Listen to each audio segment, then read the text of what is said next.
हम अपने आसपास के लोगों को किस प्रकार जज करते हैं, उनके पैसों से, उनकी समृद्धि से या फिर उनकी संपत्ति से। यह कहानी एक दिल को छू जाने वाली है, जो यह बताती है कि कैसे एक पुअर लड़की को उसके कक्षा के छात्र जज करते हैं।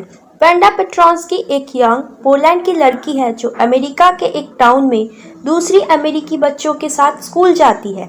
ये दूसरे बच्चे वेंडा को कई तरह से अलग मानते हैं।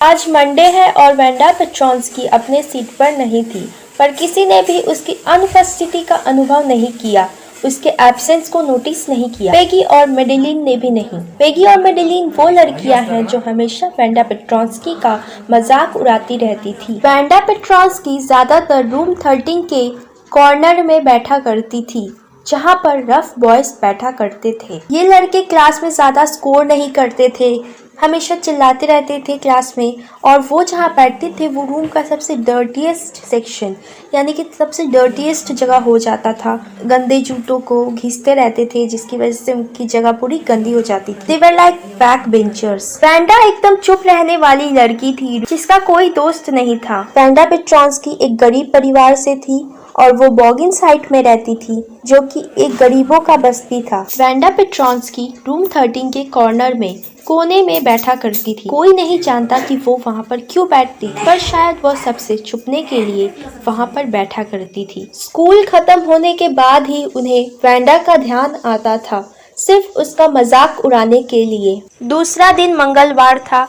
आज भी वेंडा स्कूल नहीं आई थी और किसी ने भी नोटिस नहीं किया। वेडनेसडे को पेगी और मैडी, जो कि गुड स्कोरिंग स्टूडेंट्स के साथ आगे बैठी हुई थी, वो नोटिस करती है कि वेंडा क्लास में नहीं है। पेगी और मैडी ये नोटिस इसलिए करती है क्योंकि वेंडा की वजह से ही वो लोग उस दिन स्कूल लेट आई थी। क्यों लेट पहुंचती है? क्योंकि उस दिन वो लोग वेंडा का इंतजार कर रही थी, उसका मजाक उड़ाने के लिए, पर वेंडा नहीं आती है, जिसकी वजह से उन्हें स्कूल आने में लेट हो जाती है। पेगी अपने स्कूल की सबसे पॉपुलर लड़की थी और मैडी उसकी क्लोज फ्रेंड थी, यानी कि उसकी बेस्ट फ्रेंड थी। वो लोग ज्यादातर दिन वेंडा का इंतजार करते थे उसका मजाक उड़ाने के लिए। रूम 13 में सबके नाम आसान थे, पर वेंडा पेट्रोंस्की जैसा नाम किसी का नहीं था और लोग उसके नाम का मजाक उड़ाते थे। वेंडा अकेले ही स्कूल आया करती थी और वो हमेशा फेडेड ब्लू ड्रेस, फीका नीला रंग का ड्रेस पहनकर आती थी। उसका ड्रेस फीका होने के बावजूद भी साफ सुथरा था, पर आयरन किया हुआ नहीं था। पेगी पोलाइटली वेंडा से पूछती थी कि उसकी अलमारी में कितने ड्रेसेस हैं, और वेंडा हमेशा उसे जवाब दिया करती थी कि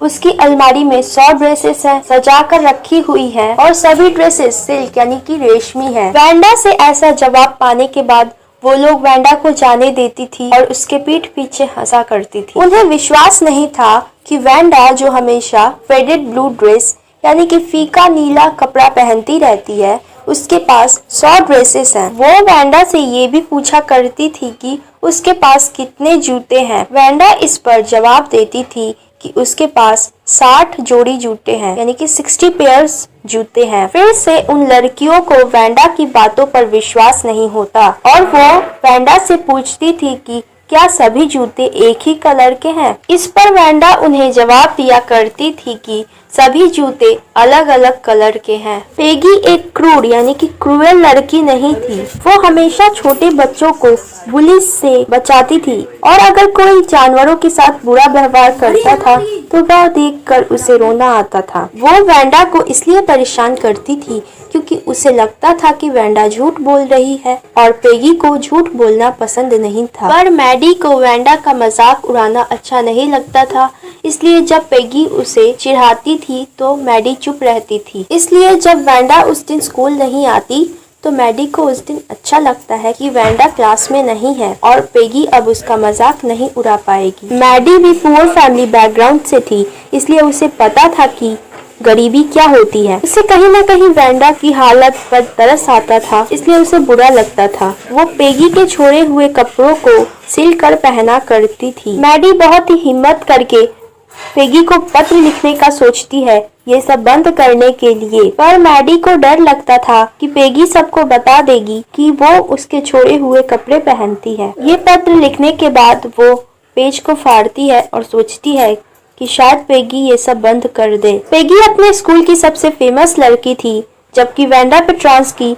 एक गरीब बस्ती से बिलोंग करती थी, एक गरीब बस्ती से थी जिसका कोई दोस्त नहीं था। वेंडा पेट्रोल्स्की के कपड़ों के बारे में सोचते सोचते मैडी को ड्राइंग एंड कलरिंग कंटेस्ट, चित्रकारी प्रतियोगिता के बारे में याद आता है। इस कंपटीशन में लड़कियों को अलग अलग डिजाइन के कपड़े बनाने थे और लड़कों को मोटर बोट का डिजाइन बनाना था। मैडी को पता था कि पेगी ये कंटेस्ट जीत जाएगी क्योंकि वह सबसे अच्छा ड्राइंग बनाती है। दूसरे दिन बहुत तेज बारिश हो रही थी, इसलिए पेगी और मैडी सीधे स्कूल आ जाती हैं बिना वेंडा का इंतजार किए हुए। मैडी पेगी को गुड लक बोलती है और सोचती है शायद पेगी ये कॉन्टेस्ट जीत जाएगी, पर वो लोग जैसे ही क्लास के अंदर घुसती है वो लोग देखकर दंग रह जाती है। वो लोग देखती है कि क्लास के चारों तरफ ड्राइंग्स टांगी हुई हैं। मिस मैशन जो उनकी क्लास टीचर थी वो सभी बच्चों का इंतजार कर रही थी। सभी बच्चों के आ जाने के बाद मिस मैशन बॉयज में से विनर घोषित करती है जो होता है जैक बेगल्स। फिर वो सबको बताती है कि सभी लड़कियों ने एक एक ड्राइंग बनाकर सबमिट किया था, पर एक लड़की ऐसी थी जिसने पूरे 100 ड्राइंग्स बनाए थे। फिर वो खुशी से विनर का नाम लेती है। वेंडा पेट्रोल्स्की ही लड़कियों में से विनर है। अनफॉर्चुनेटली वेंडा उस दिन स्कूल नहीं आई थी अपना मेडल लेने के लिए, पर मिस मैशन आशा रखती है कि वो कल आकर अपना मेडल ले लेगी। तब तक मिस मैशन ने सभी स्टूडेंट्स को कहा कि तुम लोग पूरे क्लास में घूमकर वेंडा पेट्रोल्स्की की ड्राइंग्स देखो और उसे अप्रिशिएट करो, उसकी प्रशंसा करो। जब मैडी और पेगी ये सब ड्राइंग्स देख रही थी तो मैडी को याद आ जाता है कि इनमें से कुछ ड्रेसेस तो वैसे ही हैं जैसे वेंडा उनसे बताया करती थी।